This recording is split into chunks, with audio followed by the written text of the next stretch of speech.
Terima kasih Datuk Yang Di-Pertua. Dalam kehidupan kita, bukan semua peniaga adalah jujur.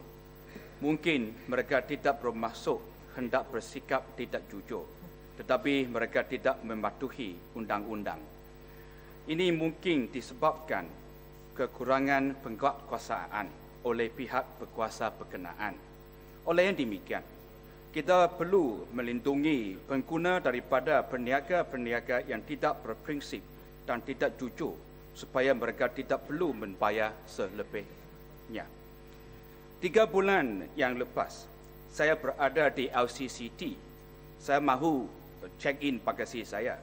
Bagasi itu seberat 18 kg. Dan saya diminta untuk membayar berat bagasi yang berlebihan. Walau bagaimanapun, apabila bagasi saya dihantar ke belakang penimbang, saya baru sedar bahawa bagasi saya hanya seberat 14 kg. Mengapakah berat bagasi berbeza apabila diletak di belakang penimbang? Apabila saya menanya pegawai di kaunter daftar masuk sama ada penimbang itu telah diperiksa dan disahkan setiap tahun, beliau berkata bahawa beliau tidak boleh memberitahu saya. Saya sedar bahawa tidak ada cap pada penimbang itu yang menunjukkan bahawa pihak berkuasa telah memeriksa dan mengesahkan penimbang itu. Datuk Yang Di-Pertua, bolehkah saya mendapatkan maklumat daripada Ahli Yang Berhormat Menteri sama ada ini ialah tugas setiap peniaga untuk memeriksa dan mengesahkan penimbang yang digunakan oleh mereka dalam perniagaan setiap tahun. Bolehkah Yang Berhormat Menteri memberitahu Dewan Yang Mulia ini apakah langkah-langkah yang telah diambil untuk menguatkuasakan kewajipan ini di semua lapangan terbang dalam negara ini? Ini adalah penting kerana kelakuan yang cuai atau tidak jujur akan menjejaskan reputasi antarabangsa negara kita.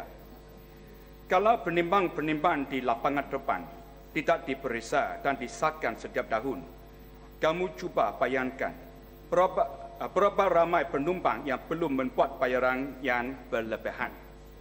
Datuk Yang Di-Pertua, masalah itu tidak timpu di LCCT sahaja. Saya diberitahu bahawa penimbang-penimbang yang digunakan untuk menimbang bagasi tangan di lapangan terbang Sibu juga tidak dicatkan. Ini bermaksud bahawa ia adalah tidak sah untuk digunakan dari sisi undang-undang. Saya menyuruh Menteri supaya menyiasat perkara ini. Saya pasti masalah yang sama telah dihadapi oleh pengguna-pengguna biasa. Saya diberitahu bahawa setiap tahun kira-kira 10 sampai 20% penimbang perlu di-adjust kerana penimbang-penimbang ini adalah tidak tepat. Kalau penimbang-penimbang tidak disahkan dan di-adjust secara wajar, pelanggan-pelanggan perlu membayar untuk sesuatu yang tidak harus dibayar. Kehidupan ini memang susah apabila harga barangan terus menaik.